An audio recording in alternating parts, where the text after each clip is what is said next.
Hello and welcome to this cyber video tutorial on how to preview your labels and forms using live data in the JMagic program. To start out, simply open the format that you want to preview, and at the top of the format there's a print preview button. It has a magnifying glass in front of a computer screen there. From here you'll need to fill out the spool file information that you want to use to populate your variable fields.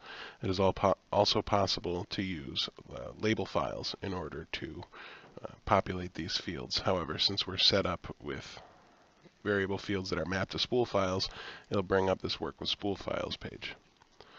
Instead of entering all the information, we're just going to enter the user and press Browse to select from a list.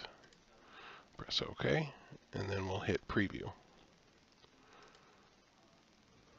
Now you can see the data from the first record of your spool file has been placed onto your format.